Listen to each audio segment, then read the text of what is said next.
이번 영상의 주제는 군코의 정체가 이무의 친딸이자 마리조아의 공주님이라는 것을 밝혀내는 것입니다.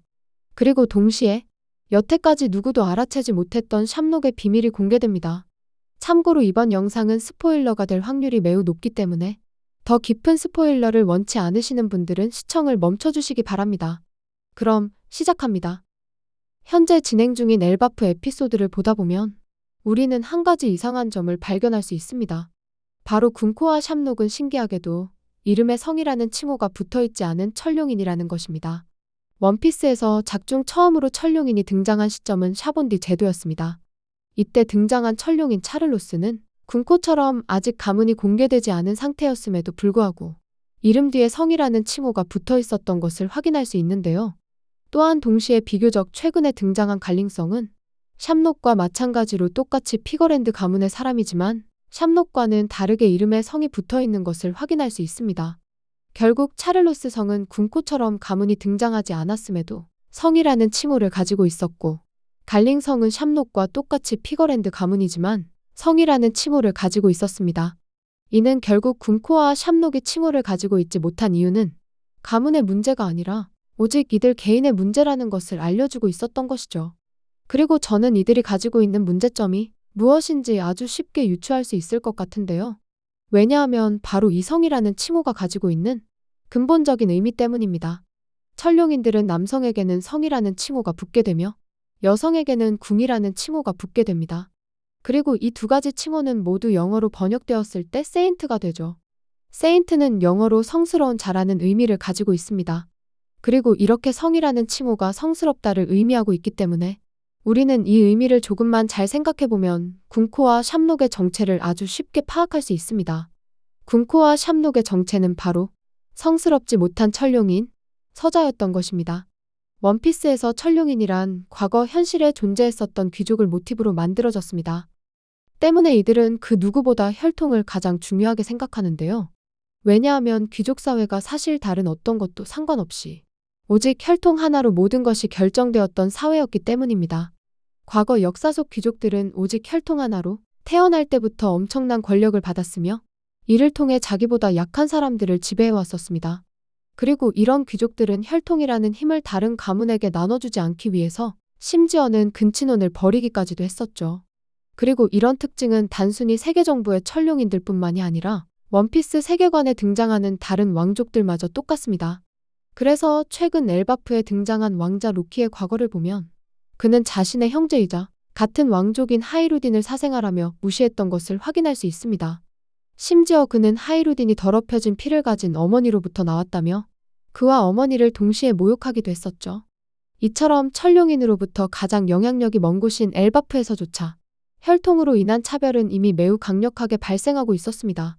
때문에 이런 엘바프의 왕족들보다 100배는 더 귀족스러운 천룡인들이 엘바프도 구분하는 적자와 서자를 구분하지 않는다는 것은 사실 조금도 설득력이 없습니다. 그리고 아마도 이런 구분을 위해서 존재하는 시스템이 바로 성이라는 칭호의 정체였던 것이죠. 사실 우리나라의 왕족들도 적자에게는 대군이라는 칭호를 주고 서자에게는 군이라는 차별된 칭호를 주었었습니다. 때문에 천룡인들은 아마도 적자에게만 성이라는 칭호를 내려주고 서자는 더럽혀진 피로 성스럽지 못한 존재들이기 때문에 아무런 칭호도 부여하지 않았던 것이죠. 그리고 바로 이 칭호의 유무에 따라서 성이 없는 서자들은 더럽혀진 존재들로 천룡인 사회에서 큰 차별을 받게 되었을 것 같은데요. 왜냐하면 아마도 천룡인들이 낳고 있는 서자들의 숫자는 이미 상상 이상으로 많을 것이기 때문입니다. 예로 차를로스 성은 과거 샤본디 제도에서 13번째 부인을 맞이했으며 1번부터 5번 부인은 천한 계급으로 돌려보내라고 명령했던 적이 있습니다. 그리고 지니 또한 불명의 천룡인에게 납치되어 누군가의 부인이 되었지만 갓난아이였던 보니와 함께 가문으로부터 버림받게 되었죠. 이렇게 이미 천룡인들이 보여준 행태들을 생각해보면 분명 이들은 매년 첩들을 통해서 엄청난 숫자의 서자를 낳거나 결혼 없이 낳은 아이를 의미하는 사생아까지도 꽤나 많이 두고 있을 가능성이 높습니다.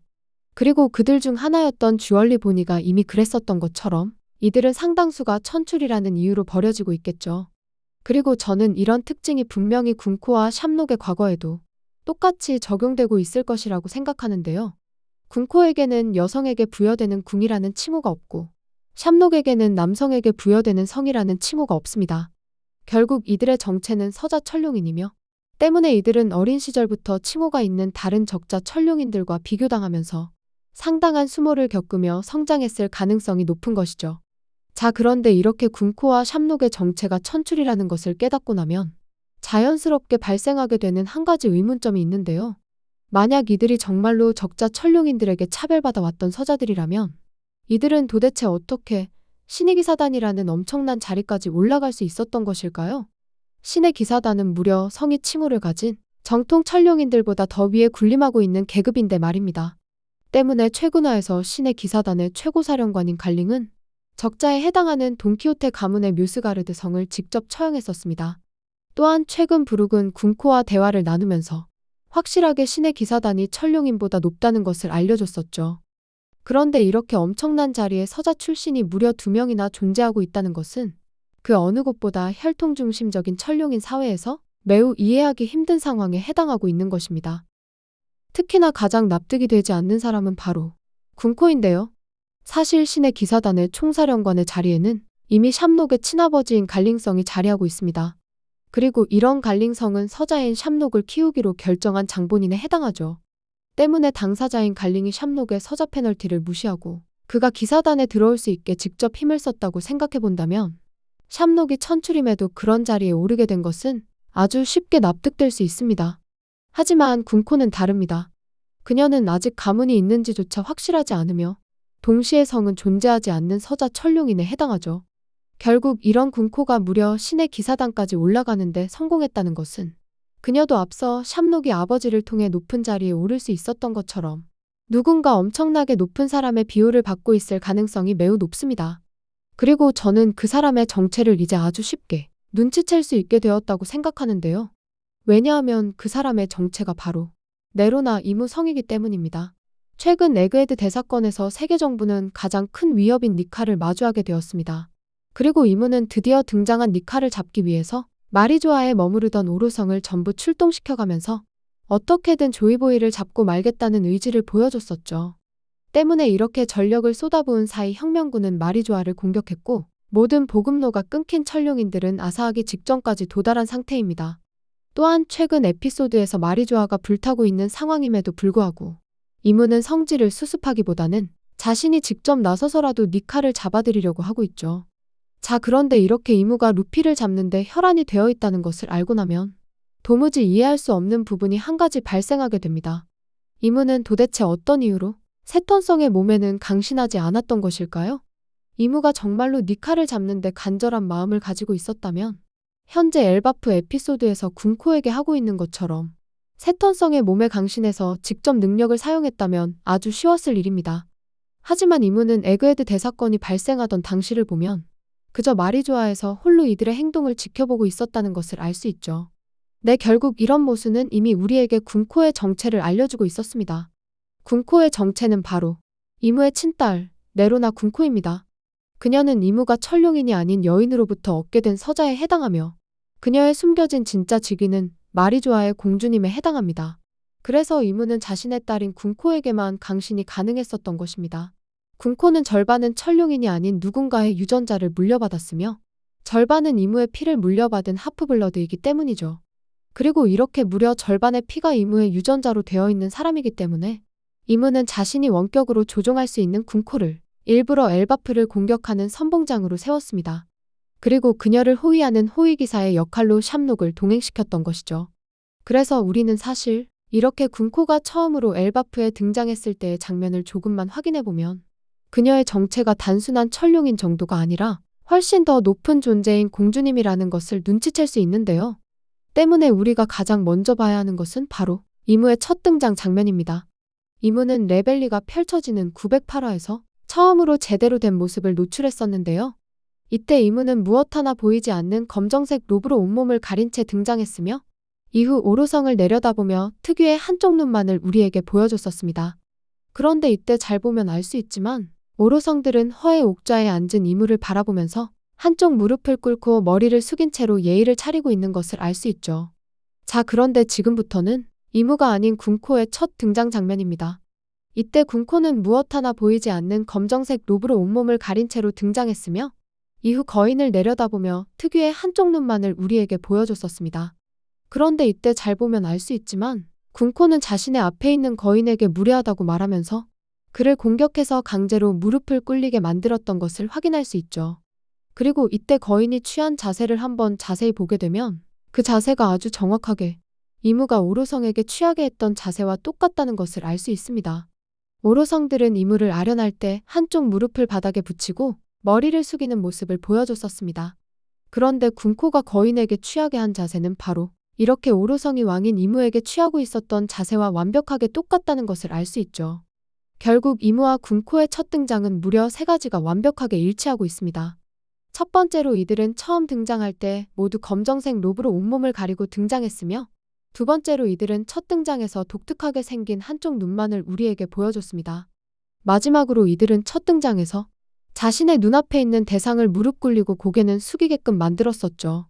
결국 작가님은 이렇게 두 사람의 첫 등장을 완벽하게 똑같이 그리는 방식으로 군코의 정체가 이무의 딸이라는 엄청난 비밀을 이미 시작부터 전부 다 알려주고 계셨던 것입니다. 자, 그리고 군코가 처음으로 로키를 만났을 때의 장면을 보면 이번에는 군코의 독특한 성격을 파악할 수 있는데요. 로키와의 대화에서 자신보다 더 윗사람인 샴록은 아무런 반응도 하지 않는 반면 군코는 타인에 대한 역치가 유독 낮은 건지 상대가 조금만 무례함을 보여도 바로 강력하게 반응하는 것을 알 수 있습니다. 그래서 군코는 심지어 로키의 늑대가 곁으로 가까이 오자 숨결이 닿는다면서 매우 불쾌해하는 모습을 보여주기도 했었죠. 그리고 다시 한번 로키가 저항하고 있을 당시의 군코의 태도를 보면 이번에도 그녀는 천한 것이라고 말하며 다른 천룡인들과는 급이 다른 권위적인 모습을 보여주던 것을 확인할 수 있습니다. 이는 군코의 정체가 바로 마리조아의 공주님이었기 때문에 다른 천룡인들과는 다르게 무례함을 상대하는 데 있어서 가장 낮은 역치를 가지고 있다는 점을 알려주고 계셨던 것입니다. 자, 그리고 이렇게 군코가 공주님이라는 것을 눈치채게 되면 우리는 작가님이 숨겨두신 또 한 가지 재미있는 사실을 발견할 수 있게 되는데요. 사실 많은 사람들이 디테일하게 보지 않아서 아직 놓치고 있을 뿐 작가님은 이미 우리에게 군코가 샴록보다 훨씬 더 높은 사람이다라는 것을 알려주신 적이 있습니다. 바로 로키의 도발 장면을 이용해서 말이죠. 과거 로키는 샴록과의 대치에서 샴록을 직접 강하게 도발했었던 적이 있습니다. 그는 자신이 쇠사슬만 풀리면 샴록을 죽여버릴 수 있다면서 그의 무력을 얕보는 언행을 보여줬었죠. 그리고 샴록은 이런 로키의 협박에 즉시 반응하며 그를 진지하게 공격하려고 했었습니다. 때문에 잘 보면 샴록은 켈베로스를 소환하면서 이 소환수를 이용해서 작정하고 로키를 공격하려는 태도를 보여줬는데요. 문제는 바로 그 다음 장면입니다. 샴록이 이렇게 켈베로스로 로키를 물어뜯으려고 하자 군코는 갑자기 자신의 능력으로 새를 소환해버렸습니다.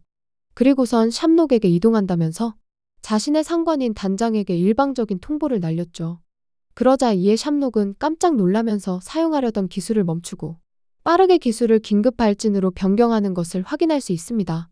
때문에 그 다음 장면을 보면 재미있게도 샴록은 기술을 사용하자마자 즉시 검을 거두고 그녀가 만든 새에 뛰어오르는 것을 볼 수 있는데요. 사실 지금 이 상황은 군코가 자신의 단장이자 동시에 자신의 경호원인 샴록에게 마음에 들지 않는다고 눈치를 주고 있었던 상황에 해당합니다. 앞서 로키가 샴록을 도발했을 때의 장면을 자세히 보면 로키의 도발에 샴록이 반응하자 바로 군코가 그를 제지하려고 했었던 것을 알 수 있습니다. 그래서 군코는 샴록에게 단장, 이런 녀석한테라는 말을 했었죠. 그러자 샴록은 그래라고 대답하면서 이런 녀석한테는 직접 손을 댈 필요도 없다고 말했습니다. 그런데 아마도 이 장면에서 군코가 샴록에게 요구했었던 말의 진짜 의미는 직접 손을 대지 말고 켈베로스로 공격해라는 의미가 아니었을 것입니다. 군코는 천한 존재인 로키 따위의 도발에 샴록이 반응하는 것이 싫었고 그가 로키의 도발을 완벽하게 무시하기를 원했습니다. 그래서 도발에 응하지 말라는 뜻으로 샴록에게 직접 눈치를 줬었던 것이죠. 하지만 안타깝게도 그는 군코의 말뜻을 제대로 이해하지 못했고 눈치 없이 케로베로스를 소환해서 손을 대지 않고 로키를 공격하려고 했었던 것입니다. 그리고 이런 특징은 정말 재미있게도 쌍둥이 형제인 샹크스의 성격과 완벽하게 대비되는데요. 무려 원피스의 첫 화인 1화를 보게 되면 샹크스는 술집에서 술을 먹고 놀다가 히그마라는 여러모로 전설적인 인물을 마주했던 적이 있습니다. 그런데 이때 히그마는 갑자기 샹크스의 얼굴에 대고 술병을 깨뜨리며 남들이 보는 앞에서 굉장히 큰 모욕감을 준 적이 있었죠. 하지만 샹크스는 이런 수모를 겪는 상황에서도 태연하게 바닥이 다 젖어버렸다면서 조금도 히그마의 의도에 끌려가지 않는 모습을 보여줬습니다. 때문에 자신의 도발에 넘어가지 않는 샹크스의 모습에 화가 난 히그마는 한 번 더 작정하고 샹크스를 도발하는 모습을 보여주는데요. 이때 잘 보면 샹크스는 사람들에게 보여주지 않았지만 분명히 이를 꽉 깨물며 혼자서 강하게 분노하고 있었던 것을 알 수 있습니다. 하지만 그럼에도 불구하고 샹크스는 끝까지 절대로 히그마의 도발에 넘어가지 않았죠. 이후 자신의 뜻대로 되지 않아 분노한 히그마가 술집을 나가버리자 샹크스의 동료들은 다 같이 폭소하며 신나게 선장을 놀리기 시작했습니다. 그리고 샹크스는 그저 술을 뒤집어 썼을 뿐이니 별로 화낼 일이 아니라면서 유쾌하게 넘어가는 모습을 보여줬었죠. 결국 샹크스는 수준 낮은 사람들의 도발에 끌려다니는 어린 사람이 아니었습니다. 그는 자신이 쉽게 싸워 이길 수 있는 대상이라 하더라도 상대할 가치조차 없는 사람들은 확실하게 무시할 줄 아는 어른이었죠. 그리고 바로 이 장면을 보라고 작가님이 샹크스를 샵록으로 히그마를 로키로 바꿔서 그리게 된 장면이 바로 엘바프에서 발생했었던 로키와 샵록의 대치 장면이었던 것입니다. 로키는 앞서 샵록에게 쇠사슬이 풀리기만 하면 너를 죽여버리겠다면서 샵록을 강하게 도발하는 모습을 보여줬습니다. 그리고 이런 도발이 걸려오자 샵록은 샹크스가 히그마에게 보여줬었던 태도와는 완전히 다르게 바로 협박에 발끈하며 로키를 힘으로 굴복시키려는 모습을 보여줬었죠. 그래서 바로 이 순간 공주님인 군코가 샵록을 직접 제지하려고 했었던 것입니다. 겨우 이런 수준 낮은 녀석의 도발에 넘어가지 말라는 의미였던 것이죠. 말 그대로 바보와 똑같은 수준의 사람이 되지 말라는 것입니다. 하지만 샵록은 군코가 이렇게 직접 경고까지 해줬음에도 불구하고 그녀의 말에 숨겨진 진위를 조금도 파악하지 못했습니다. 덕분에 샵록은 군코의 의도와는 다르게 뜬금없이 직접 손을 대지는 않겠다고 말하면서 자신의 검으로 켈베로스를 소환했었던 것이죠. 결국 샵록은 이때 자신이 직접 로키를 공격하지는 않더라도 검에 부여된 악마의 열매 능력인 켈베로스를 이용해서 작정하고 로키를 괴롭힐 생각을 하고 있었던 것입니다. 그래서 소환된 켈베로스의 모습을 잘 보면 알 수 있지만 이때 등장한 켈베로스는 샵록의 검과 줄로 연결되어 있는 것을 알 수 있습니다. 그리고 샵록이 로키를 공격하려고 하자 갑자기 켈베로스의 목에 달려있는 목줄이 회전하기 시작했죠. 이는 샵록의 검인 켈베로스가 주인으로부터 공격 명령을 받았다는 신호에 해당합니다. 그런데 바로 이 시점에서 군코의 인내심이 한계에 다다르게 되었는데요. 군코는 샵록의 행동을 더 이상 못 봐주겠다면서 갑자기 자신의 능력으로 새를 만들어냈습니다. 그러고선 샵록에게 이동한다고 말하며 사실상 통보를 해버렸죠. 여기에서 군코가 말한 이동한다는 말의 진위는 더 이상 가짜는 모습을 보이면 그냥 버리고 가버리겠다는 강력한 경고에 해당합니다. 때문에 이 시점에서 공주님의 반응을 목격한 샵록은 진심으로 당황했고 느낌표를 띄우며 사용하려고 했었던 기술을 빠르게 변경하게 되었던 것입니다.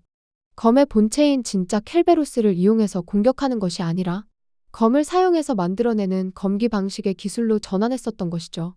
샵록의 검은 이미 다들 보셨듯이 켈베로스의 열매를 먹은 살아있는 검에 해당합니다.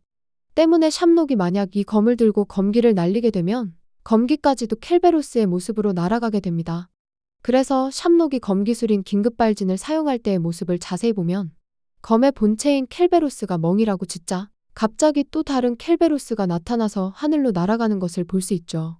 이는 샵록이 켈베로스를 통해서 사용했던 검기가 하늘로 쏘아 올려진 상황이었던 것입니다. 그리고 이렇게 날아간 검기는 재미있게도 스스로 동선을 바꿔서 로키에게 적중했는데요. 이는 샵록의 검이 켈베로스인 만큼 검기도 켈베로스이기 때문에 검기마저도 스스로 의지를 가지고 방향을 조종할 수 있다는 것을 알려주고 있습니다. 때문에 샵록이 명령을 내리고 날려보낸 검기는 처음에는 전혀 엉뚱한 방향으로 쏘아졌음에도 불구하고 결국 방향을 바꿔서 로키에게 적중하게 되었던 것이죠. 그래서 잘 보면 알 수 있지만 검의 본체는 몸통까지 정확하게 그려져 있는 반면에 검기에 해당하는 켈베로스는 정확히 머리까지만 구현되어 있다는 것을 알 수 있습니다. 결국 샵록은 원래 검기에 해당하는 긴급발진은 전혀 사용할 마음이 없었습니다. 검의 본체인 켈베로스를 이용해서 묶여있어 저항할 수 없는 로키를 천천히 괴롭힐 생각이었죠. 하지만 그 모습을 보자마자 화가 난 군코가 갑자기 떠난다는 일방적인 통보를 해버렸기 때문에 그는 사용하려던 기술을 빠르게 긴급 발진으로 대체하고 후다닥 검을 회수한 뒤 군코의 새에 올라타게 되었던 것입니다. 결국 작가님은 아직 사람들이 잘 모르고 있는 샴록의 기술을 통해서 샴록과 군코 사이에 숨겨져 있었던 진짜 서열을 알려주고 계셨던 것이죠. 군코는 마리조아의 공주님으로 이무와 직결된 가장 중요한 존재이며 반면 샴록은 기사단장임과 동시에 공주님의 경호원 정도에 해당하고 있었던 것입니다. 그리고 바로 이 장면을 통해서 우리는 재미있게도 샴록과 샹크스의 결정적인 차이를 알아낼 수 있는데요. 샴록은 겉으로 보기에는 샹크스를 닮아 이 둘이 비슷한 성격으로 보일 수도 있지만 사실 두 사람의 성격은 완전히 다릅니다. 샹크스는 진짜 아버지인 로저의 성격을 본받아 수준 낮은 사람들의 도발에 응하지 않을 줄 아는 사람이며 형인 샴록보다 훨씬 더 성숙한 인격을 가진 사람에 해당합니다. 또한 천룡인도 아니기 때문에 그는 자신의 출신 성분이 서자라고 해도 조금도 부끄러워할 이유가 없죠. 사실 정확히는 오히려 자신이 천룡인의 자식이라는 것을 매우 부끄럽게 생각하고 있을 가능성이 높습니다. 반면 샴록은 권위적이고 잔인한 천룡인들의 특징을 그대로 물려받은 사람이며 샹크스와 반대로 누구보다 귀족 사회에 녹아든 인물입니다. 때문에 그는 샹크스와는 다르게 그 어떤 것보다 출신 성분을 가장 중요시하고 있으며 이런 이유로 샴록의 마음 한켠에는 자신이 서자 출신이라는 강력한 열등감이 존재할 수밖에 없습니다. 그리고 이것이 바로 샹크스와는 다르게 샴록이 가지고 있는 가장 치명적인 약점이 되는 것입니다. 샴록은 어린 시절부터 서자라는 이유로 차별받으면서 자신만 성이라는 칭호가 없는 것에 열등감을 가지고 살아왔을 가능성이 매우 높습니다. 그리고 이렇게 마음 한켠에 강한 열등감을 가지고 있었기 때문에 그는 샹크스와는 다르게 누군가가 자신을 직접 도발하거나 무시하게 된다면 그 도발을 흘려낼 수 있는 마음속에 여유가 없었던 것입니다. 마치 위대한 개츠비에서 주인공 개츠비가 그랬었던 것처럼 샹크스와 달리 샴록에게 서자라는 굴레는 자신이 아무리 노력한다 해도 절대로 바뀌지 않는 영원한 족쇄가 되어버렸던 것이죠. 결국 샴록이 가지고 있는 가장 치명적인 약점은 바로 이 열등감이며 아마도 그의 몰락은 바로 이 열등감으로부터 시작될 가능성이 매우 높습니다. 그리고 작가님은 이렇게 아주 작은 디테일을 이용한 성격 묘사를 통해서 무려 우리에게 세 가지 비밀을 전달해주고 계셨는데요. 첫 번째는 군코와 샴록이 사실 서자라는 사실을, 두 번째는 샴록의 약점이 서자로 인해 발생하는 열등감이라는 것을, 세 번째는 군코가 샴록보다 더 높은 서열에 위치한 특별한 사람이라는 것을 말입니다. 자, 그리고 이렇게 군코의 정체가 무려 이무의 딸이었기 때문에 군코는 사실 이외의 장면에서도 매우 여러 번 자신의 정체가 공주라는 것을 우리에게 알려줬었는데요. 먼저 군코와 샴록이 로키를 겁박하며 그에게 천룡인이 되라고 강요하던 장면을 보면 알 수 있지만 당시 거래를 제시하는 사람은 단장인 샴록이 아니라 공주님인 군코에 해당합니다. 사실 이것은 어떻게 보면 당연한 이치인데요. 그들에게 있어 천한 사람을 갑자기 천룡인으로 만들어주겠다는 제안은 상식적으로 신의기사단의 단장이 내걸 만한 수준의 조건은 아닙니다. 천룡인이란 800년 전 세상을 창조한 20개의 왕족들에 해당합니다. 이 가문들은 800년 전 이무와 힘을 합쳐 무려 조이보이를 물리쳤었고 그런 엄청난 일에 기여한 보상으로 천룡인이 될 수 있는 기회를 부여받게 되었죠. 그런데 이제 와서 자기가 원하는 사람들을 천룡인으로 만들어주겠다는 말은 로키에게 무려 이 20인의 가문들과 똑같은 권한을 주겠다는 이야기가 됩니다. 새롭게 마리조아로 들어와서 자신만의 가문을 세우는 엄청난 제안을 했었던 것이죠. 때문에 현재 시점에서 이런 이야기를 할 수 있는 마리조아의 가문은 딱 한 곳밖에 없습니다. 바로 천룡인들의 왕인 네로나 가문입니다. 사실 애시당초 20개의 가문에게 천룡인을 보상으로 준 장본인이 네로나 이무 성이었던 만큼 그의 딸이자 천룡인들의 공주님인 군코 정도는 되어야 로키에게 이런 제안을 할 수 있었던 것이죠. 그래서 샴록은 액면상으로는 군코보다 더 높은 지위에 있는 사람임에도 불구하고 권한의 당사자인 군코가 로키에게 제안하는 동안 샴록은 뒤로 빠져 있었던 것입니다. 그리고 사실 이렇게 군코가 샴록보다 훨씬 더 많은 권한을 가졌다는 사실은 다른 장면에서도 한 번 더 등장했었는데요. 바로 신의 기사단을 직접 소환하는 능력입니다. 신의 기사단에서 신이란 곧 이무를 의미하고 있습니다. 결과적으로는 이무의 기사단을 의미하고 있는 셈이죠. 때문에 이무처럼 누군가를 소환할 수 있는 능력은 결코 아무에게나 주어지지 않을 가능성이 높습니다. 확실하게 이무가 믿을 수 있는 극소수의 아군에게만 주어질 가능성이 매우 높죠. 특히 제가 이렇게 생각하는 가장 큰 이유가 있는데요. 왜냐하면 이 소환 방식이 너무나도 일방적인 소환 방식에 해당하기 때문입니다. 다들 아시다시피 킬링엄과 소머즈성은 군코에게 소환당했을 때 조금도 소환에 대비하지 못한 상태로 끌려왔다는 것을 알 수 있었습니다. 그래서 소머지는 차마 옷도 제대로 입지 못한 상태에서 소환당했고, 심지어 그는 자신이 앉아있는 소파까지도 함께 끌려왔었죠. 즉, 이 소환 기술은 상대방이 소환에 응할지 말지를 절대 결정하지 못하며 그냥 사용자가 소환하는 즉시 강제로 끌려오는 개념이었던 것입니다. 그리고 이런 기술의 특성상 만약 소환 능력을 부여받은 누군가가 세계 정부를 배신하게 된다면 이는 즉시 이무에게 엄청난 리스크를 가져다주게 됩니다. 왜냐하면 이 소환 능력이 어디까지나 일방적인 소환인 만큼 소환 능력을 가진 배신자가 세계 정부의 적들을 한 곳에 모아놓고 모두가 자고 있을 만한 시간대에 기사단을 한 명씩 소환하게 된다면 기사단은 순식간에 일망타진 당하게 될 것이기 때문입니다. 결국 소환자라는 포지션은 이 게임에서 매우 중요한 로얄피스에 해당하며 소환자가 배신하는 순간 그 소환자와 연결된 모두가 전부 무너지게 되는 것입니다.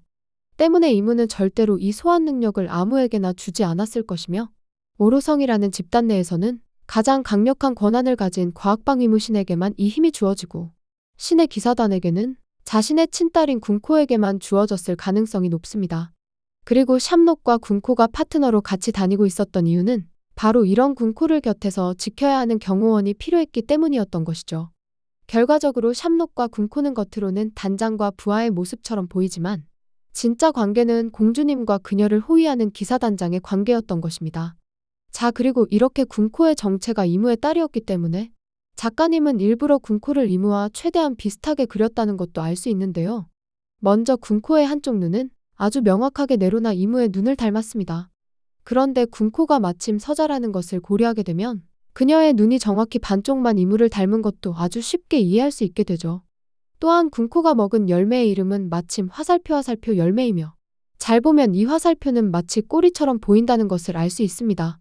그런데 작중에서 네로나 이무는 사보와의 전투 장면에서 군코와 똑같이 검은색 화살표 모양의 꼬리를 보여준 적이 있었죠. 이는 애초에 작가님이 군코의 능력을 디자인할 때 이무가 가지고 있는 특징으로부터 추출했기 때문이라고 생각하고 있습니다. 또한 이 전투 장면에서 이무는 마침 사보의 불주먹에 대응해서 갑자기 거대화를 하는 모습까지 보여줬었는데요.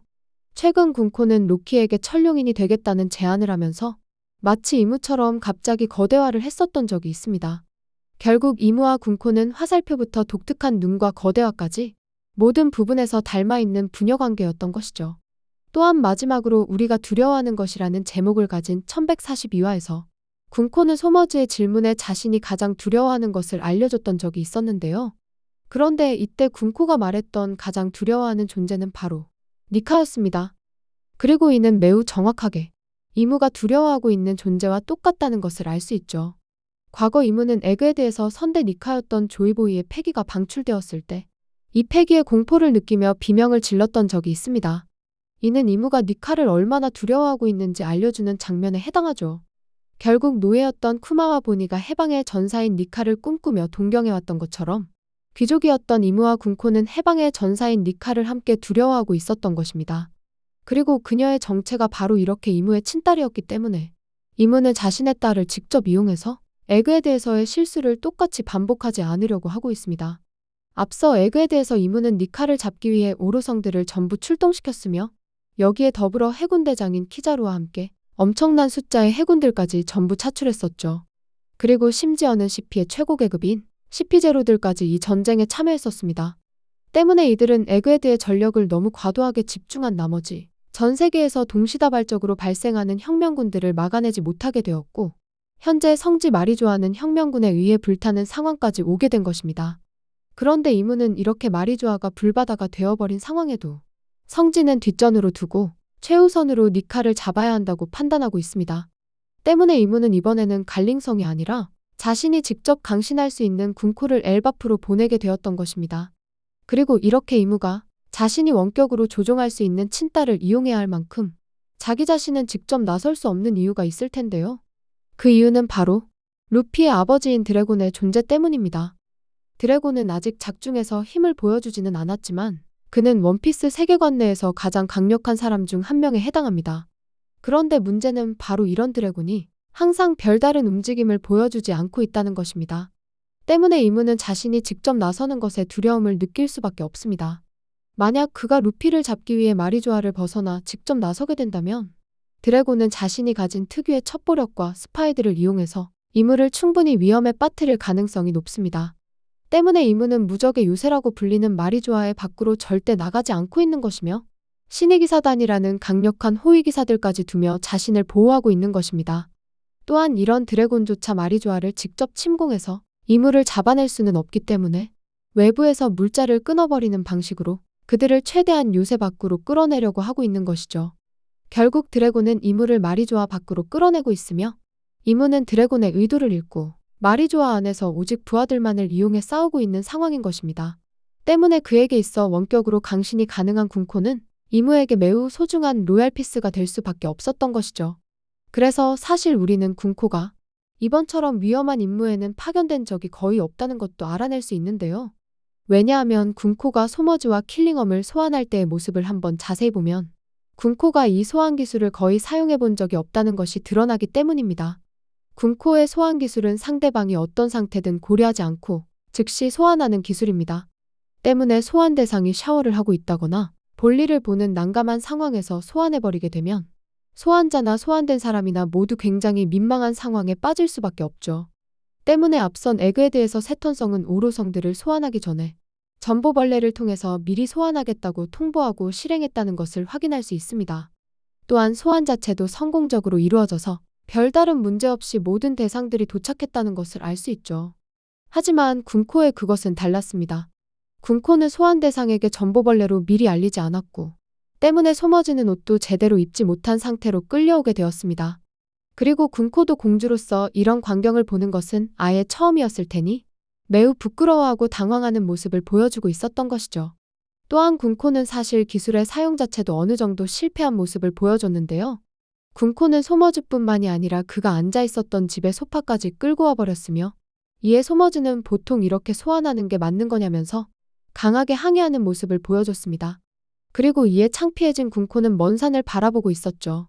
그리고 이런 군코의 실수를 은근슬쩍 킬링엄도 돌려가기 시작하자 군코는 차마 말은 하지 못하고 혼자 화를 내고 있는 것을 알 수 있습니다.